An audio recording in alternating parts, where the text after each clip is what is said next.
Ya, tadi kami hadirkan ya beberapa informasi terbaru mengenai kondisi terkini di wilayah Timur Tengah, pemirsa, dan juga beberapa narasumber kami, Bang Sofan, Pak Nasir, dan juga Pak Philip. Tapi bagaimana kemudian kalau kita melihat kondisi yang memang masih belum begitu baik-baik saja di wilayah Timur Tengah, Indonesia mampu kemudian menghadirkan sedikit kabar gembira, titik cerah bagi mereka yang berada di Timur Tengah, Pak Philip. Iya, saya kira ini bukan soal apakah Indonesia mampu atau tidak mampu, tetapi apakah Indonesia melakukan hal yang seharusnya dilakukan. Dan yang sudah dilakukan oleh Presiden Prabowo konsisten dengan apa yang sudah dilakukan oleh presiden-presiden Indonesia sebelumnya. Presiden Soekarno sejak tahun 50-an sudah demikian tegas posisinya bahwa Indonesia akan terus-menerus mendukung Palestina hingga Palestina mendapatkan kemerdekaannya. Dan usaha-usaha keras presiden-presiden sesudah Presiden Soekarno tentu saja akan dilanjutkan oleh Presiden Prabowo. Karena itu menurut saya yang paling penting adalah apakah Indonesia bisa konsisten terus-menerus memperjuangkan apa yang menjadi hak dari Palestina. Dan saya kira berbagai upaya yang dilakukan baik melalui forum PBB dan juga mungkin melalui forum D8 saat ini dan juga ada banyak saya rasa pertemuan-pertemuan bilateral yang dilakukan oleh Presiden Prabowo selalu berusaha menempatkan isu Palestina ini sebagai isu yang betul-betul harus mendapatkan perhatian dari dunia internasional dan Indonesia akan mengusahakan dengan sekeras-kerasnya dan sebaik-baiknya. Nah, yang kedua, kalau lihat barusan footage gambar-gambar yang disampaikan, bahwa perang itu pada akhirnya akan merugikan semua pihak. Apa yang dilakukan misalnya di Suriah, kemudian terjadi kelangkaan, makanan dan lain-lain, mungkin juga pada waktunya akan membawa dan mungkin sekarang sudah berdampak juga secara domestik di Israel misalnya. Karena hari ini mungkin yang jarang juga disampaikan oleh banyak orang adalah orang-orang yang mungkin menginginkan perdamaian juga di Israel yang bisa lelah, yang sudah lelah juga dengan perang karena mereka juga banyak yang keluar dari negaranya sendiri karena tidak bersetuju dengan apa yang dilakukan oleh Netanyahu yang sangat ultra konservatif ketika melihat isu Palestina ini. Dan saya kira sebagai tadi disampaikan oleh Bang Nasir Tamara, Presiden dengan latar belakang militer tentu sangat terinternalisasi dalam diri Presiden Prabowo hal-hal terkait perang yang pada ujungnya juga bisa membahayakan kepentingan nasional Indonesia. Misalnya mungkin jalur logistik kalau ada perang akan terhambat dan juga makanya beberapa waktu belakangan bahkan sejak masa kampanye Presiden menekankan perlunya ketahanan pangan karena Presiden tahu persis dunia yang sedang tidak dalam situasi dengan yang situasinya penuh ketidakpastian dengan perang yang berlangsung di beberapa tempat di Ukraina, di Gaza dan juga sekarang Suriah itu bisa jadi akan merugikan Indonesia juga secara ekonomi. Karena itu kerjasama ekonomi tentu tidak dapat dipisahkan. Misalnya kalau ambil contoh yang paling simpel, Mesir itu adalah misalnya nih kalau Presiden kan juga akan melakukan pertemuan bilateral dengan pemimpin Mesir. Mungkin di situ ada soal kerjasama pertahanan, tetapi juga kalau kita lihat datanya, misalnya Mesir adalah penghasil pengekspor fosfat yang salah satu eksportir fosfat yang paling besar di dunia. Fosfat itu bahan baku pembuatan pupuk dan dalam konteks itu mungkin menjadi sangat masuk akal apabila kepergian presiden mengunjungi Mesir itu sekali merengkuh dayung dua tiga pulau terlampaui. Mendorong kerjasama antar negara-negara selatan secara bilateral ada pembicaraan-pembicaraan yang dilakukan dengan pemerintah Mesir terkait kerjasama perdagangan, kerjasama pertahanan, dan juga mungkin kerjasama di sektor yang lain gitu, yang terkait dengan ekonomi. Sehingga ketika kita membicarakan soal konflik yang terjadi di berbagai tempat di dunia, kalau kita diletakkan dalam perspektif strategis Indonesia, tentu saja Indonesia berkepentingan untuk menciptakan perdamaian. Tetapi kalau perdamaian tidak bisa diciptakan dengan segera, tentu kita harus menciptakan situasi di mana kepentingan nasional Indonesia ketika situasi menjadi lebih sulit, kita tetap bisa berjalan secara sebagaimana mestinya dari sisi ekonomi, dari sisi sosial dan lain-lain. Karena itu mungkin menurut saya perjalanan ke D8 ini sangat strategis dari berbagai aspek, baik dari sisi ekonomi, kerjasama regional, dan juga usaha-usaha untuk menempuh cara-cara agar situasi di Gaza yang sudah Baik. begitu rumit dan begitu kerasnya bisa kita bantu ruang-ruang upaya untuk menciptakan dan menekan Israel agar solusi yang lebih permanen terhadap soal Palestina ini bisa dicapai. Oke, baik. Pak Nasir, terakhir Pak Nasir, apa yang kemudian bisa dilakukan oleh pemerintah kita Indonesia dalam hal ini Prabowo Subianto yang kemudian untuk bisa memberikan dampak langsung konkret, untuk bisa memberikan paling tidak apa ya, daya kejut yang luar biasa bagi Israel untuk dapat menghentikan berbagai peperangan yang terjadi di wilayah Timur Tengah? Pak Nasir?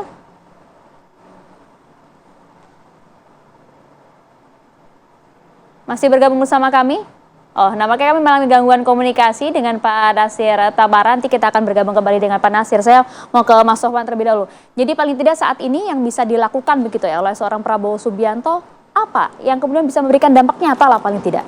Ya, saya kira tadi saya suka sekali dengan kutipannya dari Mas Philips tadi ya. Bahwa yang penting itu bukan cuma soal Indonesia mampu atau tidak mampu, tapi apakah Indonesia melakukan apa yang seharusnya dilakukan. Dan saya kira ini posisi moral yang jelas, ya, karena tadi negara ini didirikan dengan beberapa tujuan. Salah satunya adalah turut serta dalam mewujudkan ketertiban dunia, tapi tidak berhenti di situ ada berdasarkan kemerdekaan, ya, kemudian perdamaian abadi dan keadilan sosial. Jadi ada nilai-nilai. Kebijakan luar negeri kita adalah kebijakan luar negeri yang didasarkan oleh semangat revolusioner untuk menciptakan dunia yang lebih baik gitu. Jadi saya kira itu poin yang ingin saya garis bawahi.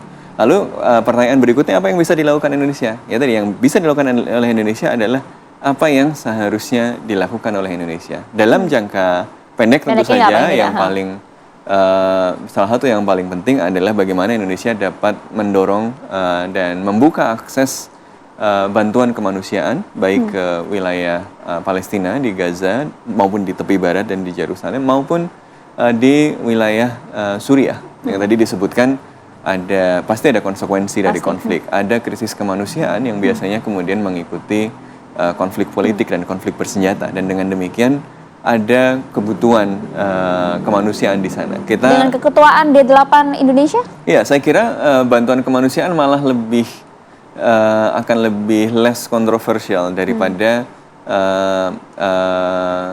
dorongan-dorongan atau suruhan-suruhan yang agak lebih berani, lebih konfrontatif begitu ya. Kalau kemanusiaan itu mungkin akan lebih realistis gitu. Walaupun kemudian tadi suruhan-suruhan yang lebih kuat, yang lebih keras, misalnya mendorong ICJ, semua negara di D8 ini saya kira berada dalam posisi mendukung proses hukum yang sedang terjadi di International Court of Justice. Jadi bisa kemudian memberikan dorongan kembali untuk mempercepat prosesnya. Jadi proses persidangan di ICJ ini kan sudah berlangsung sejak Afrika Selatan mendorong, tapi belum kelihatan ujungnya. Jadi salah satu yang bisa dilakukan adalah memberikan dorongan dan tekanan karena semakin urgent. Ya, betul bahwa proses hukum itu butuh panjang. Ya. Betul bahwa proses hukum itu harus teliti. Tapi ketelitian, proses yang panjang, yang hati-hati itu seharusnya bisa dipercepat karena ada persoalan. Ya, tiap hari kita dengar kabar 50 orang meninggal, 50 orang meninggal. Jadi ada urgensi. Indonesia dengan negara-negara D8 harus menegaskan urgensi itu. Karena kalau kita lihat kan kondisi di Timur Tengah kan juga semakin memanas ya. Betul. Terlebih lagi dengan kondisi yang terjadi di Suriah begitu. Pak Nasir, bagaimana Anda melihat tensi yang semakin tinggi saja dilakukan di wilayah Suriah ini? Termasuk juga masuknya Israel di sana? Potensinya ini masih akan menaik menurut saya, potensi ketegangannya ini. Karena apa? Yang ingin dilakukan oleh Netanyahu adalah menunggu sampai Presiden Trump dilantik. Sesudah beliau dilantik, baru ada kepastian bagaimana sikap dari pemerintah Amerika Serikat terhadap konflik di Timur Tengah. Karena Amerika Serikat adalah negara yang kita tahu dari dulu konsisten membantu Israel. Dan kita tahu bahwa hubungan antara Trump dengan Netanyahu pada Trump pertama itu sangat baik. Tetapi sekarang pada masa ketika Trump kedua ini banyak sekali perubahan yang telah terjadi di dunia. Karena itu saya juga melihat bahwa kemungkinan besar terjadi perubahan dalam kebijakan Amerika Serikat di Israel, di Timur Tengah. Jadi mungkin akan ada usul-usul perdamaian yang belum kita bayangkan. Ya paling sedikit kita bisa melihat bahwa sekarang ini petanya adalah Rusia kehilangan sebuah foothold, ya, yaitu dengan pergi dari Suriah. Kemudian Iran juga begitu, dengan tidak hadir lagi di Suriah, atau kalaupun ada hadir tapi dia minimum. Jadi ada faktor-faktor yang akan diperhitungkan oleh Trump supaya faktor-faktor itu menguntungkan bagi kepentingan nasionalnya dia. Dan Trump itu mengatakan bahwa dia akan mengisolir Amerika Serikat lah, seperti sebelum Perang Dunia Kedua kan, yang pertama juga. Dan ini apakah ini akan dilakukan? Dan dia akan lebih bilateral dalam kebijakan luar negerinya, tidak lagi menggunakan multilateral. D8 adalah multilateral, G20 juga begitu, PBB juga tentu ya semuanya. Dan ini kita tunggu aja sampai nanti sebulan kurang, ya awal Januari ini, dan menunggu sampai dilantiknya Trump, kemungkinan usaha militer dari Israel untuk memperluas wilayah ke Suriah gitu kan, untuk mendapat sebuah belt gitu ya, yang security belt, di mana tidak mungkin dilakukan serangan-serangan yang mematikan dari wilayah Suriah ke Israel. Dan kalau ini sudah dikuasai, maka mungkin Israel akan merasa bahwa dia menang gitu, karena tujuannya adalah menguasai Gaza dan menguasai juga kekuasaan, bukan menguasai negaranya, tapi Lebanon ditaklukkan, dan kemudian sekarang juga Suriah gitu. Jadi 3 negara, dengan siapa dia mempunyai 2 negara dengan siapa dia pernah berperang lama, Lebanon dan Suriah, dan juga dengan Palestina, itu akan berkurang. Jadi ancamannya itu berkurang. Itu satu hal yang perlu kita perhatikan. Ancamannya berkurang, paling tidak itu yang ingin kita harapkan ya Pak Nasir ya. Tapi Bang Philip, terakhir mungkin apa yang kemudian diharapkan dari oleh-oleh manis yang nanti akan dibawa oleh Prabowo dari Mesir? Saya kira pertama adalah tadi, kalau kita kembalikan kepada D8, pertanyaannya adalah apakah D8 ini bisa menjadi suara yang memperkuat posisi strategis dari negara-negara yang ekonominya terkuat di antara negara-negara OKI ini, GDP-nya yang paling tinggi, dan kemudian nanti beberapa tahun lagi seperti saya sampaikan tadi akan menjadi negara-negara dengan ekonomi yang terbesar. Artinya kalau mereka bisa bekerja sama hari ini, tentu itu akan menjamin bahwa apa yang diprediksi oleh banyak lembaga internasional itu akan terjadi. Kesejahteraannya akan meningkat dan posisi tawarnya terhadap negara-negara yang lebih besar juga meningkat.